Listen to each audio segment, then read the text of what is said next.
Hi guys, kamusta kayo? Dalawang araw nga tayong walang upload kaya eto medyo hinaba-habaan ko na nga para hindi kayo mabitin. Ngayong araw nga pala ay araw ng Sabado. Papasok nga pala tayo sa trabaho ngayon. Medyo na late ako ng gising kaya yan, nagbisikleta na nga lang ako. Simula kasi nung pumasok yung January, medyo sumobrang lamig na nga dito sa Japan kaya yan, hindi na ako masyado nagbabike. Minsan nyo na lang makikita na nakabike ako. Late nga ako ng gising ngayon kaya naisipan ko na lang magbike kasi kung maghihintay pa ako ng bus, malilate pa ako ng sobra. Grabe lamig guys.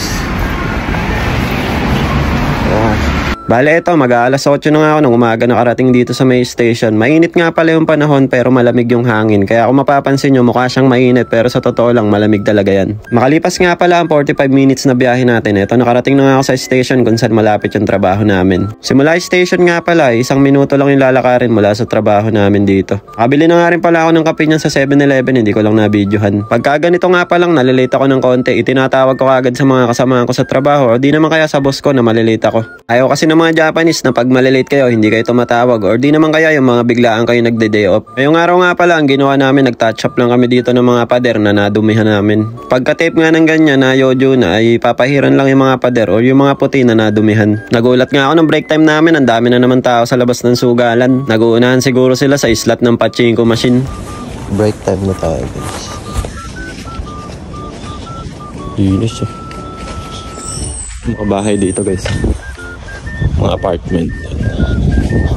Kadalasan dyan mga apartment. Nabihira lang may solong bahay, yung mga mayayaman lang. Kape muna tayo. Grabe, sobrang lamig. Ang yung kamay ko, naninigas. Ito nga pala yung tropa natin dito guys na Chinese. Pintor nga pala yan, bali hindi namin siya kasama sa trabaho. Dito nga pala kami nagbe-break time, parang maliit na bahay na rin to guys. Kaya ito na siguro yung pangalawang bahay natin o trabaho at saka yung pinakabahay natin. Yun o, back to work na tayo guys. Mainit yung araw pero napakalamig. Trabaho na ulit guys. Yun nga talaga ang buhay. Hindi tayo pinanganak na mayaman, kaya kailangan natin magsipag.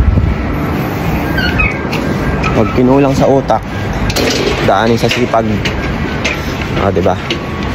Ito nga pala guys, ginawa namin hanggang tanghali. Nag-touch up lang ako dito sa may balcony. After ko naman i-touch up yung wall, ito namang mga drain yung sinunod ko. Ganyan lang yung itsura niya guys, pininturahan ko lang ng itim tapos binalik ko na ulit yung cover niya. Pagtapos naman ng drain na ito, dito naman ako sa may hagdanan. Tinaypan ko na yan para ma-touch up na rin namin.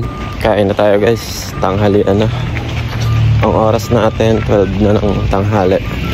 Ito nga pala yung pinabaon sa ni Mami Cherry. Hindi nga lang ako nakapag-video ng umaga kasi medyo na late ako at nagmamadali na rin. Gyudon nga pala yan tapos may mga kasama na rin kung ano-ano. Tapos na nga namin yung kabilang hagdanan kaya dito na nga kami sa kabila ulit gagawa. Ito na nga rin pala yung pinakahuling tatrabahuhin namin dito kaya malapit na rin matapos yung gemba na to. Dito naman sa taas ginagawa pa lang yung solar pero hindi pa natatapos. Primer na din pala namin kahapon to. Tapos ngayong araw naman ay kinuberan ko naman yung gilid para pag nagpahid kami hindi madumihan yung mga pader.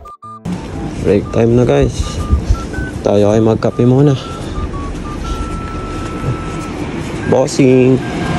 At eto, break time na nga namin at Yossi break lang ulit. Bali, eto guys, IQOS nga pala yung ginagamit ko, no? Hindi yung normal na sigarilyo. Akala kasi nung iba dyan, wala daw akong bisyo. Nag-IQOS lang po ako, no? Eto kasi yung libangan ko dito kapag ka napapagod ako sa trabaho, parang nagiging libangan ko na din. Tapos syempre, kape lang tayo, vitamins. Alam nyo naman tayo, kape is life. Time check guys, 3:30 na ng hapon. Yan ang itsura dito kapag 3:30. Dami nakabike. At mga pauwi na rin yan galing sa trabaho. Kabi-kabilaan yung vending machine. Mga street dito. Ito kasi parking. Tara, balik na muna tayo sa trabaho. Mamaya-maya uwi na. Ito nga pala guys, nagpahid na nga pala kami ng ulitan dito kasi nagpahid na tayo kahapon ng primer kaya ito namang second coating yung sinunod namin. Di nga pala namin natapos ngayong araw yan kaya i-continue na lang namin yan sa Monday. Tapos na pala namin lahat ng balcony kaya itong patungan ng aircon pinabitbit na sa akin ng kapatid ni boss para maiuwi na daw niya. Yan na. Uwi na tayo guys, gabi na. Madilim na. Padilim na ng padilim. Dito nga pala sa lugar malapit yung trabaho ko guys, ay maraming pasyalan, maraming bilihin, maraming pwedeng pagkainan. Meron ding mga inuman, kaya maraming tao dito. Kung mapapansin nyo, mga kumpulan yung mga tao. Isang diretso kasi yan na pasyalan, no? Nung nakaraan nga pala guys, may nakita akong comedian dito na artista sa TV. Nagre-review sila ng mga pagkain sa may shooting guy. Kaya lang hindi ko na-videohan, bawal kasi merong humaharang sa may gilid. Pag may nakita silang nagsiselfone or tinututukan yung artista, ay pinapaalis. Napakahaba nito eh. Ito nyo yung mga tao dyan, kumpulan. Hanggang ano yan, hanggang dulo. Kabilaan. Ito nga pala, dumaan muna ako sa may bilihan ng pagkain ng mga bata. No? Ang dami rin namimili dito guys, mga pamilya, may mga kasamang bata. Bumili lang ako dito ng pasalubong sa mga bata, pati kay Mami Cherry na din. Kaya kung mapapansin nyo guys, may mga kasamang bata yung namimili dito kasi mga pambata talaga halos yung mga tinda.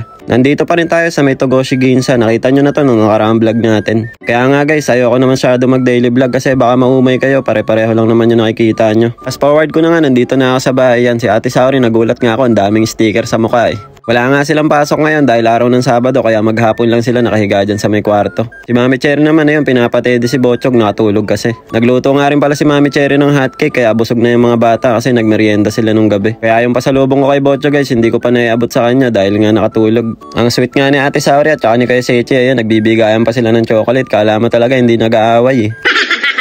Napahimbing na nga rin pala guys yung tulog ni Botchog, kaya si Mami Cherry ayan nakatakas na sa kulungan. Pag uwi ko nga pala ayan, naghahain na rin si Mami Cherry para makakain na kami. Sinigang pa rin yung ulam namin guys, ito yung niluto ni Mami Cherry kahapon. Medyo marami nga pala yung niluto niya kahapon, kaya hanggang ngayong gabi ay umabot pa rin sa ulam namin. Subukan na nga lang pala ni Mami Cherry yung dalawang bata ng pakonti-konti dahil nabusog na nga sa hotcake, gabi na kasi nagmerienda. Ang sarap nga nitong niluto ni Mami Cherry na sinigang, no? Buto-buto kasi to ng baboy guys na may konting laman. Pinakuluan ni Mami Cherry to ng matagal, kaya kahit yung buto nakakain namin. Nagkwekwentuhan nga kami dito, nagtatawanan din kami dahil nga si Botchog daw guys ay napagalitan ni Mami Cherry. Nilinisan nga lang daw ni Mami Cherry ng kuko, tapos yung lalagyan ng panlinis ay binalibag daw ni Botchog. Tapos nung napagalitan niya raw ay nagagalit, kaya yun pinagalitan daw ni Mami Cherry. Liligo na nga sana ako nito kaya wala na akong damit dyan guys. Si Botchog naman ay nagising, si Mami Cherry naghuhugas ng plato. Kaya naman na yan, kinuha ko muna. Kaya lang hindi maganda yung gising niya dahil siguro napalo ni Mami Cherry at napagalitan. Nibigay ko nga sa kanya yung biskwit na binili ko, kaya lang parang ayaw niya guys, mas gusto pa niya ata yung sneakers. Binigay ko na muna nga kay Mami Cherry si Botchog, baka mawala yung toyo, kaso lang guys ganun pa rin, ayaw pa rin tanggapin yung tinapay. Aba si Botchog ayaw na ng biskwit, gusto na sneaker. Pero wag kayong mag-alala guys, hindi naman namin pinapakain talaga si Botchog ng chocolate. Inidilaan lang niya at nilalasahan, pero hindi naman niya talaga kinakagat ng sobrang laki. Sinubukan ko nga siyang asarin guys at kinuha ko yung chocolate niya, no. Nako, alam niyo ba nangyari? Inihit yon nung inagawan ko ng chocolate, kala mo talaga pinalo siya. Kaya binalik ko na nga lang ulit sa kanya, baka mabira pa ako ni Botchog, mablakayan pa ako. So paano guys, hanggang dito na lang muna. Kita-kitsa na ulit tayo next video. Yan mata ne. Arigatou gozaimasu. Ngek ngek ngek. Bye bye.